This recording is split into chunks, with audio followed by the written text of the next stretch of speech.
So a few episodes back, we shifted the style in the middle of a two-parter arc, and it felt rather off-putting and jarring because you can't start an arc and have it be one style and then immediately shift with a different director and have it feel like a completely different story, both from the visual presentation and just overall narrative. However, when you shift a style in a show such as Dororo, but you do it in its own individual arc, it works a lot better. And for this week's episode that was very comedic, very goofy and silly, you could say, as we focus on a little mischief ghoul who is making everyone say and do the opposite of what they really want to say, it actually came across as a rather charming and very unique style episode for the series and didn't feel that off-putting like with a few episodes back where they shifted in the middle of an arc. And I could see why some people may not like this episode because it is very, you gotta really appreciate the comedy and just the overall really silliness that it's trying to go for here. But if you do, I think a lot of people are going to have fun with this episode. Don't get me wrong, I don't think there's going to be anyone calling this a masterpiece of an episode, but in terms of what they had to do, you have to repair your main character's weapons as else he can't finish his journey.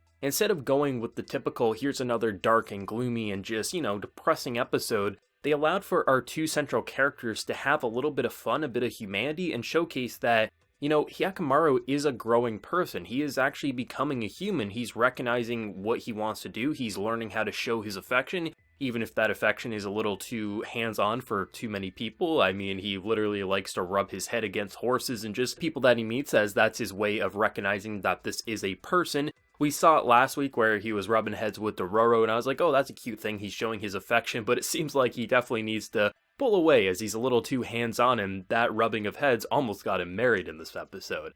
This episode was fun to me because there has been so much darkness, so much despair, and I think in terms of setting up for the next 4 or 5 episodes that we have, it's nice to just say, okay, instead of letting him suffer again, let's throw him into a goofy situation, because there's no way that every single journey, every little story that's happened across their path is going to be depressing. There's going to be some silly stuff. We haven't seen every single day of these characters' lives. There was days when Hyakkimaru was learning words by a campfire. We didn't hear that because there's some information we just don't need to see. So it was actually nice to have an episode that just wanted to be fun, wanted to be comfy and silly. And I thought it was a very charming episode. It felt so different from pretty much all the other episodes to this series, but because it was its own self-contained story, it really wasn't a drastic change for me, and based on the preview, I knew what I was getting into, and based on the preview for next week, I also know what I'm getting into. It seems that this episode and next week's episode seems to be an anime original episode, but I think Mappa really did something special, at least with this week, and gave me something that was very memorable, even if it wouldn't be my top pick for best episode of Dororo. The idea that you have this girl who just wants to marry, like, everyone's saying the opposite of what she wants to hear because this kind of ghoul got out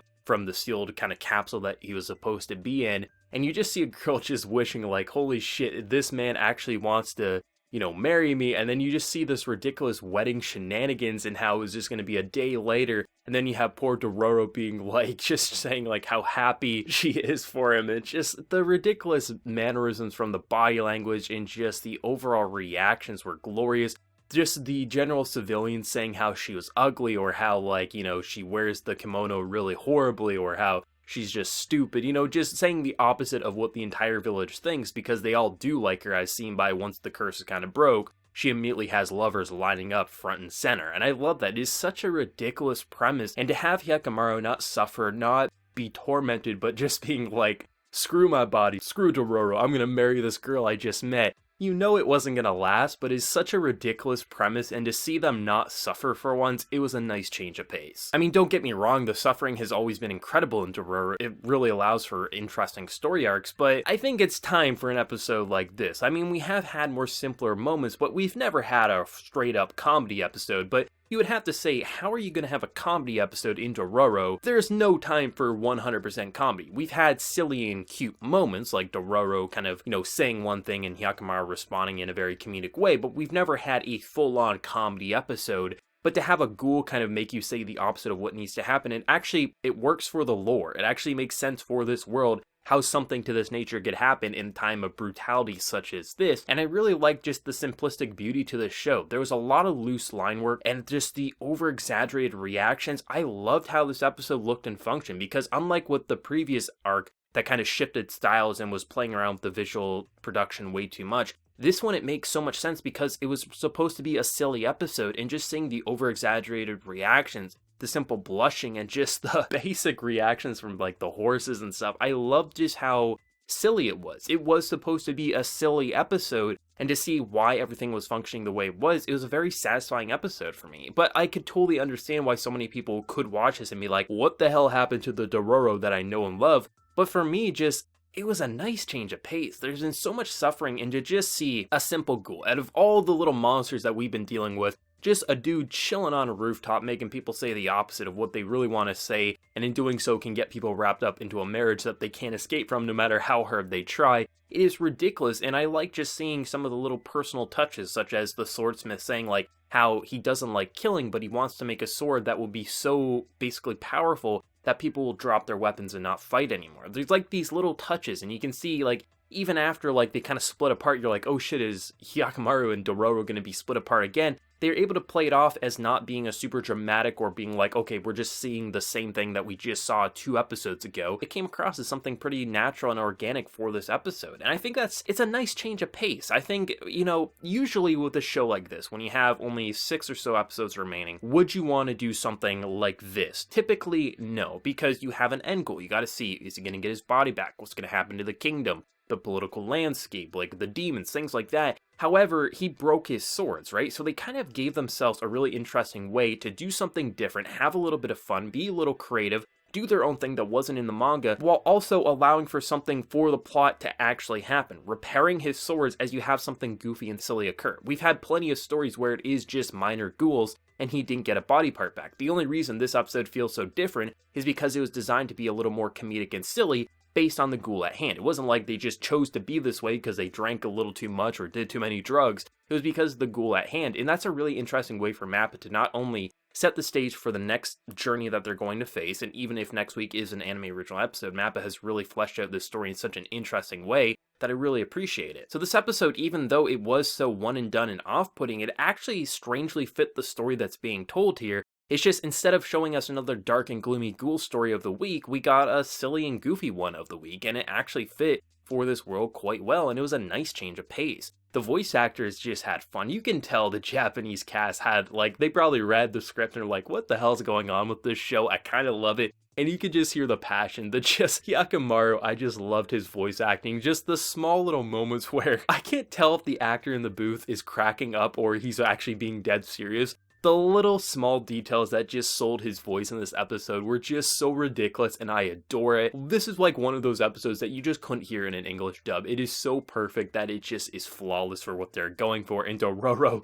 just being so like, what the hell is going on here? Why am I saying this? The just overreactions, the just pain and just distraught because they're like, what are we saying? It was just such ridiculous acting, and it just sold the scene at hand. If the actors wouldn't have really got into the role for this week's episode, it probably would have felt a little off-putting because it is such a different kind of looking and feeling and just functioning episode. But with the actors, they sold the absurdity so flawlessly.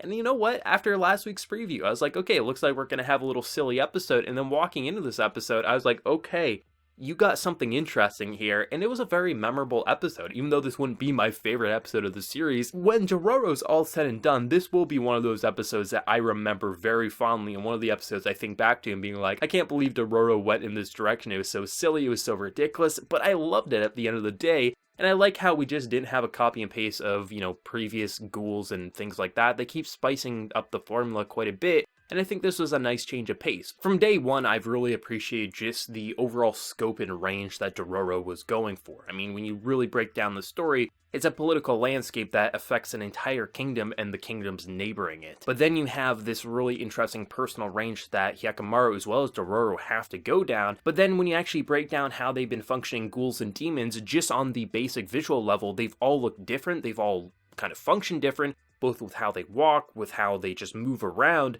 But then when you actually see what they do for the stories, everyone's been rather different, whether that be a demon or a ghoul kind of plaguing a town and manipulating it, or just you have maybe a forbidden love like with the earlier episodes. It's really interesting how it doesn't feel like just Monster of the Week, when in actuality, that technically is what Dororo could be classified as. Monster of the Week, because some stories are just Monster of the Week, and then some stories are that Monster of the Week, but it kind of gives our main character a body part back. But every single story has actually told a very unique thing at the end of the day. both with how the demons function or the ghouls function, but also what they were doing to a town or a person at hand, and that's really interesting. It'd be easy to look at Dororo at a first glance and say, okay, it's just gonna be, samurai getting body parts back and he fights a different kind of copy and paste monster of the week, but every single one's been different, and I think if we would have had an episode like this earlier into the series, it would have felt more off-putting than it does right now, which is a weird thing to say, I know, because we're closer to the end game, so you would think something like this earlier would be better, but for me, I think just seeing all that darkness for so long, and